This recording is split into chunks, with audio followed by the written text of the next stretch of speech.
جب ساری دنیا منہ پھیر لیتی ہے تو اس وقت بھی اللہ آپ کے ساتھ ہوتا ہے۔ مشکل وقت میں دوسروں کے کام آیا کرو، کیونکہ مشکل وقت سب پر آتا ہے، کسی کا صبر دیکھنے کے لیے اور کسی کا ظرف۔ اللہ پاک ناراض ہو کر بھی ساتھ نہیں چھوڑتا۔ اللہ پاک کی ناراضگی بھی کتنی پیاری ہے۔ جہاں سے ہماری سوچ ختم ہو جاتی ہے، ٹھیک وہاں سے اللہ کا فیصلہ شروع ہو جاتا ہے۔ اللہ ناراض ہو تو روٹی نہیں چھینتا، بلکہ سجدے کی توفیق چھین لیتا ہے۔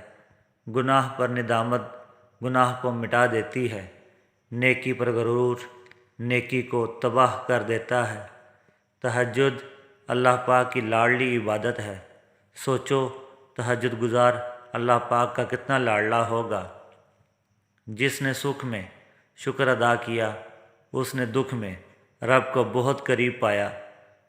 بہترین لوگ بہترین نیت رکھتے ہیں، جس کی وجہ سے اللہ تعالیٰ ان کے تمام کاموں کو سنوار دیتا ہے، اور جس کام کو رب سنوار دے اس سے کوئی بندہ کیسے بگاڑ سکتا ہے۔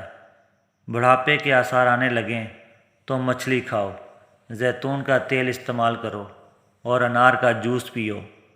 جو سجدوں میں روتا ہے اسے تقدیر پر رونا نہیں پڑتا۔ جو ذات رات کو درختوں پر بیٹھے پرندوں کو نیند میں گرنے نہیں دیتی، وہ ذات انسان کو کیسے بے یار و مددگار چھوڑ سکتی ہے۔ جب ساری دنیا منہ پھیر لیتی ہے تو اس وقت بھی اللہ آپ کے ساتھ ہوتا ہے۔ باپ کے سامنے اونچا نہ بولنا، ورنہ اللہ تم کو نیچا کر دے گا۔ امید جب اللہ سے جڑی ہو تو ٹوٹنے کا امکان نہیں ہوتا۔